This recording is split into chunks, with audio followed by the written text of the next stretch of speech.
어디든지 쉽게 휴대할 수 있어 편리하게 사용 가능한 현대인의 필수품 노트북.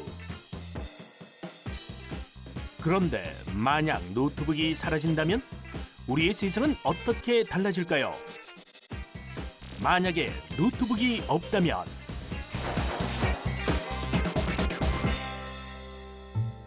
오랜만에 외근에 나선 영희 씨. 30분 뒤에 거래처 회의에 참석해야 하는데요. 그래서인지 막바지 회의 자료 점검이 한창이네요. 그런데 이때 영희 씨의 휴대전화가 울리는데요. 왜? 한 과장? 과연 무슨 일 때문일까요? 여보세요? 영희 씨, 그거 있잖아. 그 뭐시기냐 그거 그 메일 보내는 거 그거 그거 4시까지 그거 보내야 되는데 그거 어떻게 됐어 그거? 아, YTN 측에 오늘 4시까지 보낼 자료요? 중요한 자료를 들고 나왔나 본데요. 그 영희 씨가 빨리 좀 보내요. 알았지? 아니, 그게 제가 지금 거래처를 가야 돼. 과장님. 이게 왜 여기 있어? 회사까지 갈 시간 안 되는데. 미치겠네, 진짜. 아유, 영희 씨 일을 어쩌면 좋죠? 오호라, 현명한 영희 씨의 선택은 바로 PC방인데요. 다급하게 자료를 보내는 영희 씨. 과연 메일을 잘 보냈을까요? 아싸! 마감 전에 끝났다. 아유, 천만다행이네요. 그런데 이때 웬 대낮부터 PC방이에요? 저 외근 나갔다가 컴퓨터 좀 쓰려고요. 그러는 영희 씨는요? 저도 급하게 보낼 메일이 있어서요. 거래처 회의 간다고 하지 않았어요? 아이고, 영희 씨 이러다 회의 늦겠어요. 서둘러요, 어서. 저 먼저 갈게요. 아유, 대화 나눌 틈도 없이 빛의 속도로 달려가는 영희 씨. 과연 영희 씨는 무사히 회의에 참석할 수 있을까요?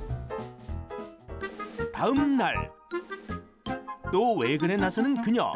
영희 씨 어제 별일 없었나요? 내가 이거 중요한 거래처라고 했어 안 했어? 영희 씨 요즘 왜 그래? 결국 거래처 회의에 늦어 된통 깨졌네요. 그래씨! 오늘따라 예사롭지 않은 걸음걸이로 등장하는 그래씨. 게다가 웬 캐리어까지? 이 자신감 넘치는 눈빛. 와, 당신 낯설다 낯설어. 오늘 진주씨의 외근 파트너는 그래씨인가 본데요. 회의 끝나고 출장 가세요? 아니요. 영희 씨를 위해서 준비했어요. 도대체 뭘 준비한 걸까요? 짠! 아니 그래씨, 이게 다 뭐죠? 컴퓨터예요. 어제 같은 일 생기지 말라고. 오호라, 노트북이 없으니 데스크탑 컴퓨터를 통째 들고 온 건데요. 그래씨, 고마워요. 근데 인터넷 어떻게 연결해요? 인터넷. 들고 다닐 수 있는 컴퓨터 없을까요? 노트북이 꼭 필요해 보이는 두 사람. 만약 노트북이 없다면 여러분은 어떨 것 같나요?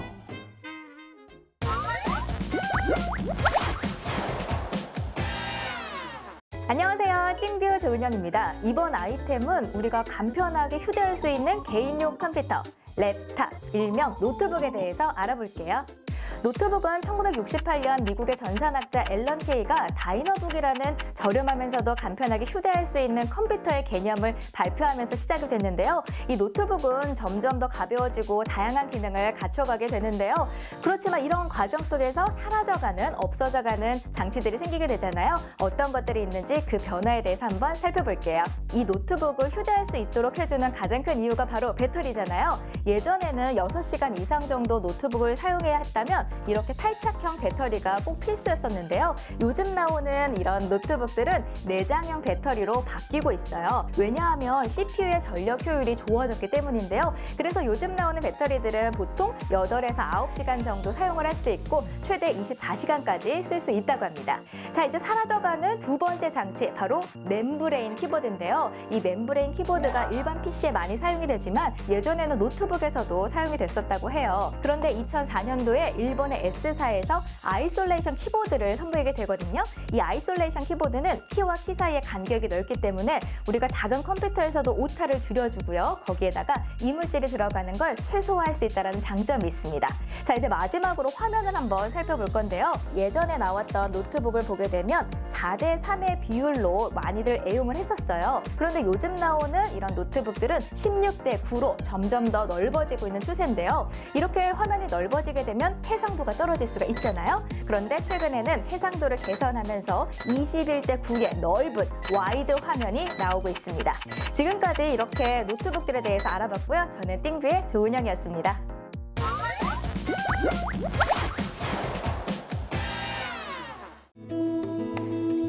나는 흙으로부터 태어납니다. 나는 뜨거운 불 속에서도 끄떡없죠. 아니, 오히려 더 단단해지는데요. 이런 내가 누구냐고요? 한민족 고유의 독특한 음식 저장 용기. 나는 옹기입니다.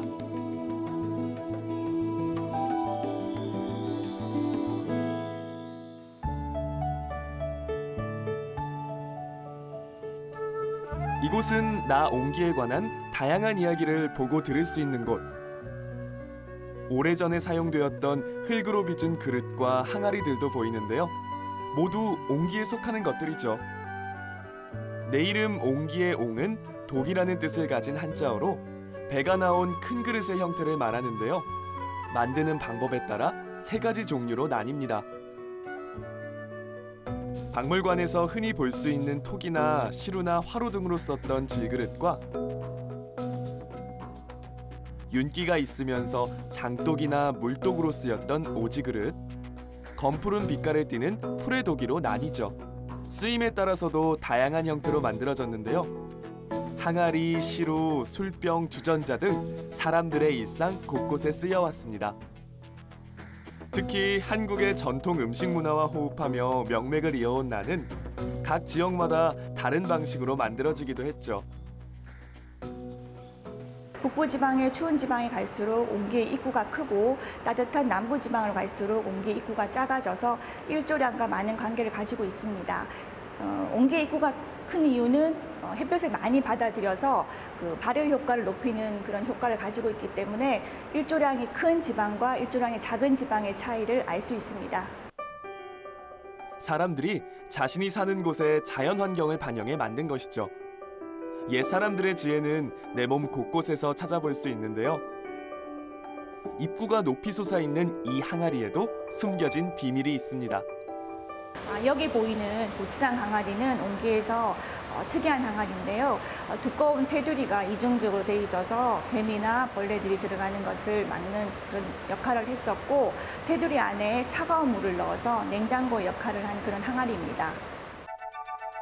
대부분의 사물이 그렇듯 시간이 흐르면 다른 형태로 발전하거나 사라지기 마련이죠.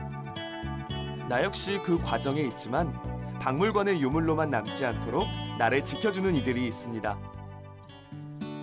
바로 이곳에 대를 이어온 옹기장인의 가족이 살고 있습니다. 높이 쌓인 장작더미와 그 옆으로 가득 쌓인 흙더미까지 심상치 않은 기운이 느껴지는데요. 그 기운을 뿜어내는 주인공은 바로 이분. 국가지정 풀의도기 제작 기능 보유자 배연식 씨입니다. 저희가 만든 거는 우리 조상님들 제 우위로 8대선 우 때부터 이게 만들기 시작했어요. 배연식 씨가 가업을 이어 만드는 풀의도기는 왕실에서 사용되던 기능성 고급 그릇으로 푸르스름하다는 뜻의 풀의와 독이 합쳐진 말인데요.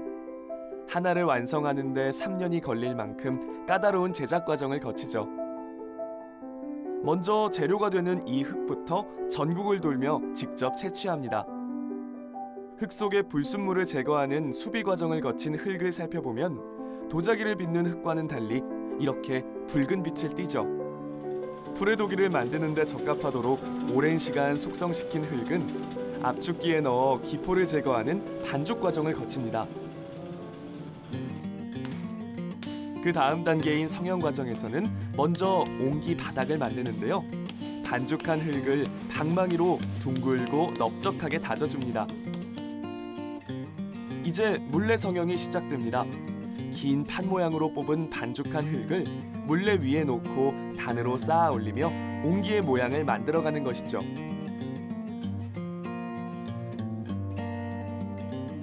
옹기의 모양이 만들어지면 표면에 문양을 그려 넣는데요. 물고기나 줄무늬 등 단순해 보이지만 많은 뜻을 담고 있습니다. 일반 그릇에는 이런 품을 많이 들이는 그 문양 작업을 갖다 거의 안 하고 있어요. 그 대갓집 비상 그 궁궐이나 이런 데서 다산이나 다복을 갖다 뜻하는 그런 그 문양이었고요. 물고기는 요거는 이제 신분을 나타내는 그런 그 줄무늬예요. 이게 아무나 뭐 이 그릇에다가 이 문양을 갖다 새기고 그런 저거는 아니었어요.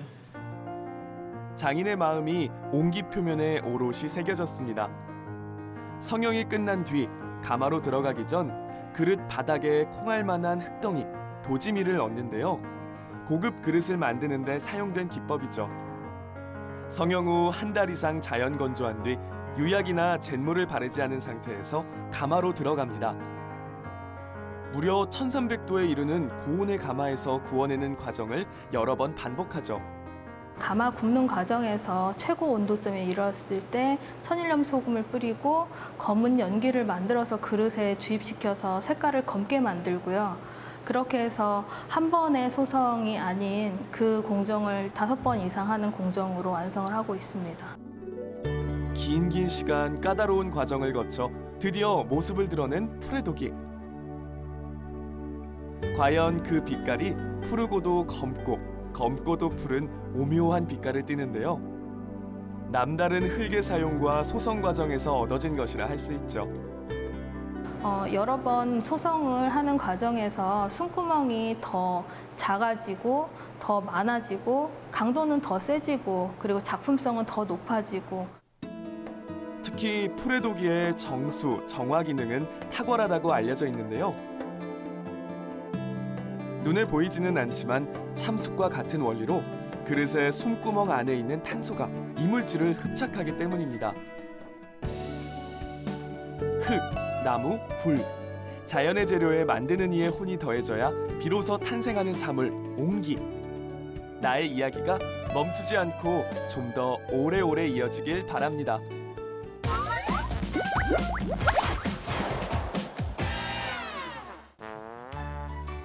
모두 퇴근한 저녁, 홀로 회사에 남은 띵뷰 상사 박영희 씨. 이것만 하면 끝이다. 빨리 퇴근하자.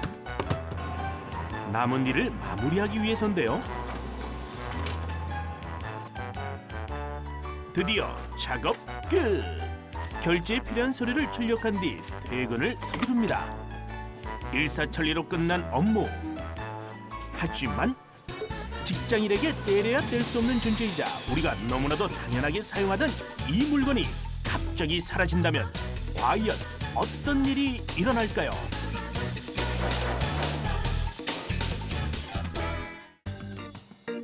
오늘도 어김없이 열일 중인 영희 씨. 이때 영희 씨, 혹시 자 있어요? 그레시가 난데없이 자를 찾는데요. 고마워요. 노란색도요. 땡큐. 빌리기 바쁜 그레시 발바닥에 땀나겠어요. 그 네임펜. 네, 감사합니다. 아니 도대체 뭘 하길래 자꾸 빌려가지? 도대체 빌려간 물건들로 그레시는 뭘 하는 걸까요?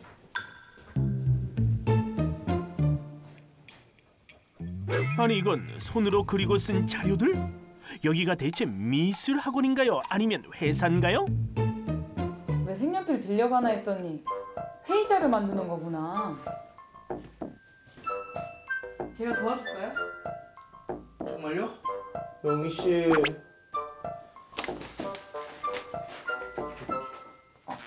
혼자서 고군분투하는 그레시가 안 돼 보였는지 선뜻 도움의 손길을 건네는 영희 씨. 아유 마음씨 참 곱다 고와.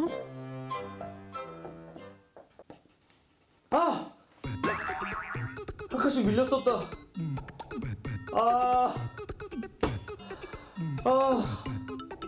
컴퓨터로 작업한 거 그대로 뽑아주는 기계 있으면 편할 텐데. 그래도 같이 끝내봐요. 제가 도와줄게요.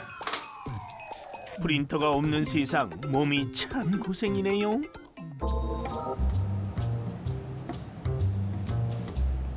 드디어 퇴근 시간.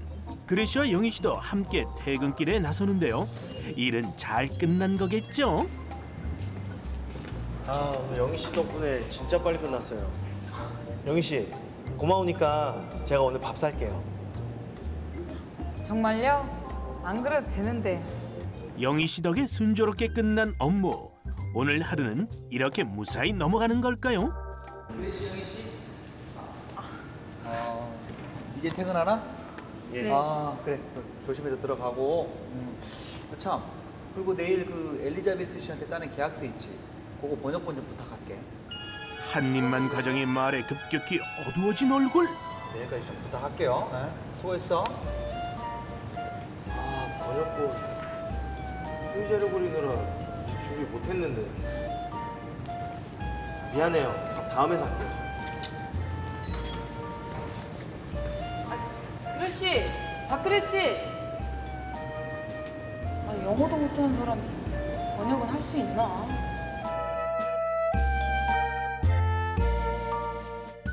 아니 그레시 설마 아직도 번역 중인 거예요?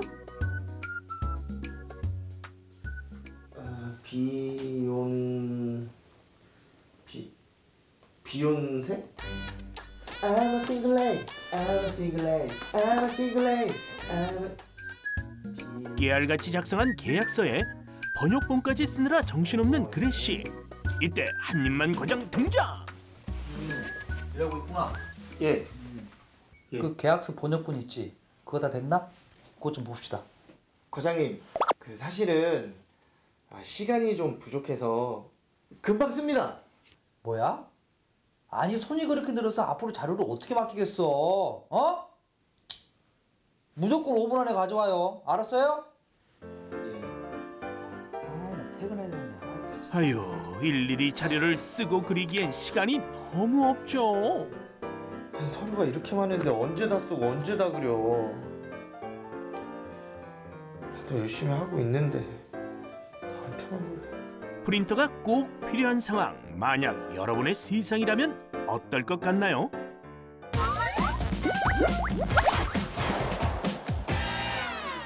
안녕하세요. 띵듀오 조은영입니다. 직장인들이라면 하루에도 몇 번이고 사용하는 물건, 바로 컴퓨터 출력 장치 프린터인데요. 지금부터 이 프린터의 종류와 작동 원리까지 자세하게 한번 살펴볼게요. 프린터는 작동 원리에 따라서 크게 충격식과 비충격식으로 나눌 수가 있는데요. 충격식은 핀을 이용해서 이 잉크가 묻어있는 리본을 때려가지고 종이에다가 잉크를 찍어내는 인쇄 방식이고요. 비충격식은 노즐을 이용해서 잉크를 분사시키거나 또 정전기를 일으켜서 종이에다가 잉크 가루를 입히는 방식이에요. 그 중에서도 보편적으로 요즘에 많이 사용하는 게 잉크젯 프린터랑 레이저 프린터, 이 두 가지거든요. 이 두 가지 프린터에 대해서 조금 더 구체적으로 살펴볼게요. 먼저 잉크젯 프린터를 보게 되면 말 그대로 액체 잉크를 이 노즐로 분사를 해서 종이에다가 원하는 상을 만들어내요. 그 분사 방식에도 앞전소자의 진동을 일으켜서 밀어내는 피에조 방식과 또 이 잉크를 가열을 시켜서 순간적으로 부피차가 생기는데 그 부피차로 분사되는 서머젯 방식, 마지막으로 입력된 신호에 맞춰서 공기방울로 밀어내는 버블젯 방식 등이 있습니다. 여기 레이저 프린터도 한번 준비를 해봤는데요. 카트리지를 확인할 수가 있어요. 이 레이저 프린터의 인쇄 원리는 바로 정전기 현상을 이용을 한다는 건데요. 일단 인쇄 정보를 이 레이저 광선을 통해서 쏴주게 되면 플러스 전하를 띠고 있는 이 빛 수용체 드럼에 상이 맺히게 되는데, 그럼 그 상이 정전기가 제거가 돼요. 거기에다가 플러스 전하를 띤 토너를 통과시켜 주게 되면 앞서서 설명드렸던 그 상이 맺혔던 정전기가 제거됐던 부분에 잉크 가루가 달라붙게 돼요. 거기에다가 마이너스 전하를 띤 종이를 드럼과 맞물려서 돌려주게 되면 다시 종이에다가 가루가 달라붙게 되는 겁니다. 이때 일시적인 접착제 역할을 하는 게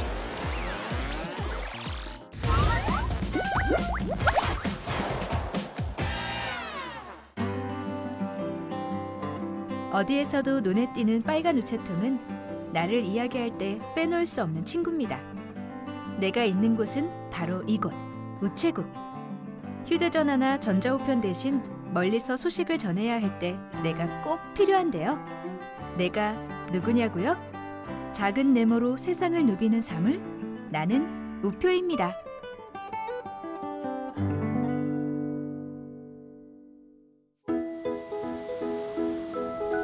한눈에 봐도 특이한 모양의 건물. 이곳은 나의 고향과도 같은 곳이죠. 우체국에선 국내외의 우편물을 접수하는 일도 하지만 나 우표를 판매하는 일도 하고 있죠. 국내 통상 우편 요금인 330원 우표를 기준으로 다양한 우표가 판매되고 있는데요. 크게 두 가지 종류로 나눌 수 있습니다. 우표는 보통 우표와 특수 우표로 나눌 수 있습니다. 보통 우표는 우편 요금 납부의 증표로 사용되는 것이고, 특수 우표는 특별한 목적을 위해 발행되는 것입니다. 새 우표가 나오기까지 과정을 살펴보면 먼저 우표 발행 자료를 수집한 뒤 우표 심의회를 통해 어떤 분야의 우표를 발행할 것인지를 결정하고 논의를 거쳐 우표 디자인을 확정하면 비로소 인쇄를 거쳐 세상에 나오게 되죠. 여러 단계의 과정을 거쳐 발행된 우표에는 역사, 문화, 자연이 다 담겨 있는데요. 나 우표를 두고 시대와 사건의 박물관이라 말하는 이유가 여기에 있는 것입니다.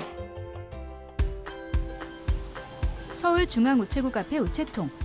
오후 2시면 어김없이 집배원이 나타납니다. 우체통 안의 우편물을 수거하기 위해서죠.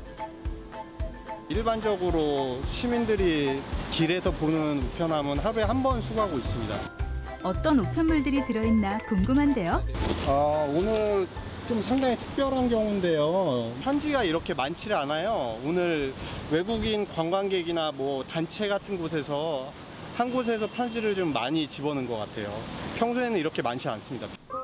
쉽고 빠른 통신수단이 많아져 우표 사용량이 점점 줄어들고 있는 요즘. 흔하지 않아서 더 반가운 손편지를 안고 출발!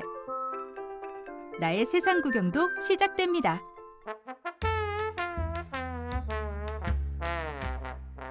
모든 사물이 그렇듯 나에게도 내가 세상에 처음 등장했던 그때 그 시절이 있었습니다.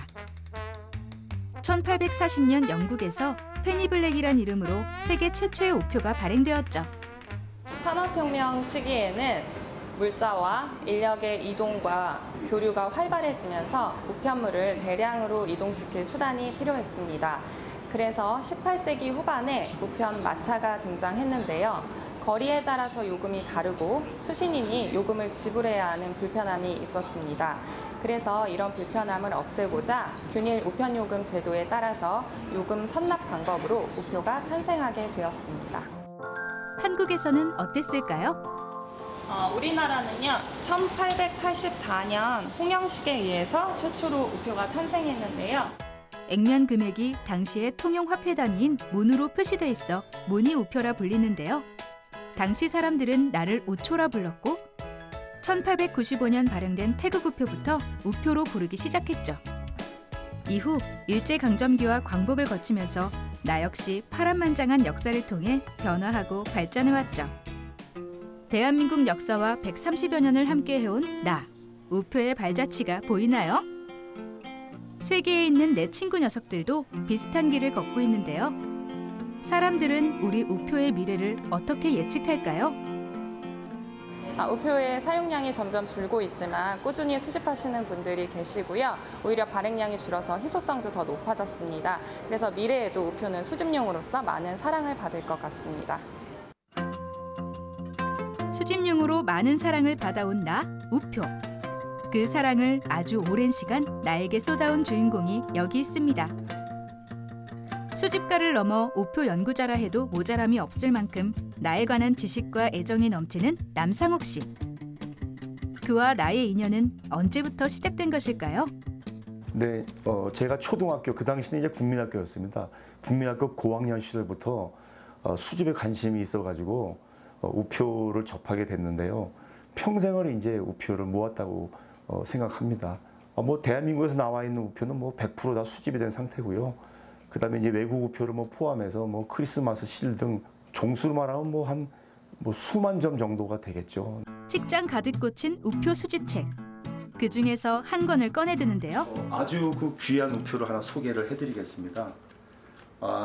정부 수립이 1948년도 8월 15일에 됐는데요. 그 정부 수립되고 나서 대한민국 국호를 딴 우표 2종류를 10월 1일 날 발행했습니다. 그런데 그거를 기념하기 위해서 천공이 되지 않은 이렇게 무공 상태의 전지를 갖다가 한 매를 만들었는데 여기 인쇄소 마크가 있습니다. 그래서 이렇게 인쇄소 마크가 들어가 있는 이걸 갖다가 저희가 무공 블록이라고 하는데요. 이 현재 유일품입니다. 어차피 더 이상 나올 수가 없는 거죠. 개성 소인이 찍힌 국제 우편물 역시 역사의 귀중한 자료가 되죠. 남상욱 씨가 소장한 우표 한 점 한 점 귀하지 않은 것이 없는데요. 조선 후기의 회화 묘작도가 디자인된 우표도 보입니다. 한때 큰 인기를 끌었던 우표 수집. 지금은 그 열기가 사그라져 가고 있어 남상욱 씨는 안타까울 뿐인데요. 그에게 한 가지 바람이 있습니다. 앞으로 우표 이 취미 활동을 계속 할 것이고요. 빨리 좀 젊은 세대들이 아무리 디지털 시대지만 우표 수집에 좀 이렇게 매진하는 그런 사람들이 좀 많이 나왔으면 좋겠습니다. 작은 네모 안에 큰 세상을 담은 사물 우표. 그 가치를 아는 사람들이 있는 한 나는 사라지지 않을 것입니다.